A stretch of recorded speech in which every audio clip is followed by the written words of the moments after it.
नमस्कार दोस्तों, स्वागत है आपका हमारे चैनल पर। आज हम आपको पृथ्वी के जन्म की रोमांचक यात्रा पर ले चलेंगे।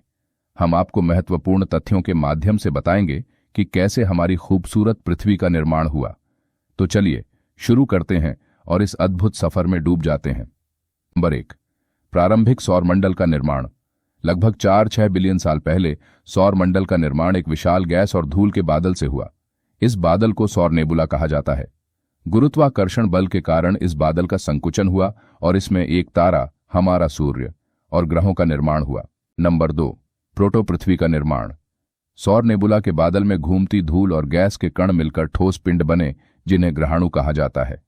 इन ग्रहाणुओं के बीच की टक्करों और एकत्रीकरण से प्रोटो पृथ्वी का निर्माण हुआ। नंबर 3, द थिया प्रभावत। पृथ्वी के निर्माण के प्रारंभिक चरणों में एक मंगल के आकार का पिंड, जिसे थिया कहा जाता है, पृथ्वी से टकराया। इस टक्कर से उत्पन्न मलबे ने हमारे चंद्रमा का निर्माण किया। नंबर 4, हैडियन युग। पृथ्वी के प्रारंभिक इतिहास का यह युग बहुत ही उथल पुथल भरा था, जिसमें लगातार उल्कापात और ज्वालामुखीय गतिविधियां होती थीं। इस युग के दौरान पृथ्वी की सतह ठंडी होकर ठोस हुई। नंबर 5, प्राचीन महासागर। उल्काओं और धूमकेतुओं से पानी का आना प्रारंभ हुआ, जिससे महासागरों का निर्माण हुआ। पानी ने पृथ्वी की जलवायु को स्थिर किया और जीवन के लिए अनुकूल परिस्थितियां प्रदान की। Number 6, multiple asteroid hits.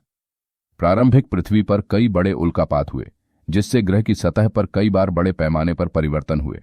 यह उल्कापात जलवायु, सतह और यहां तक कि जीवन की शुरुआत को भी प्रभावित करते थे। नंबर 7, पृथ्वी का भूगर्भीय विभाजन। जब पृथ्वी ठंडी होने लगी, तब उसका आंतरिक भाग लोहे और निकल के भारी तत्वों से भरने लगा, जिससे एक कोर का निर्माण हुआ। हल्के तत्वों ने एक मेंटल और क्रस्ट का निर्माण किया। नंबर 8, प्राथमिक वायुमंडल। पृथ्वी के प्रारंभिक वायुमंडल में जलवाष्प, कार्बन डाइऑक्साइड, मीथेन और अमोनिया शामिल थे। यह वायुमंडल जीवन की शुरुआत के लिए उपयुक्त था, क्योंकि इसमें आवश्यक गैसें उपलब्ध थीं। नंबर 9, जीवन की उत्पत्ति। पृथ्वी पर जीवन की उत्पत्ति लगभग 3-8 बिलियन साल पहले हुई।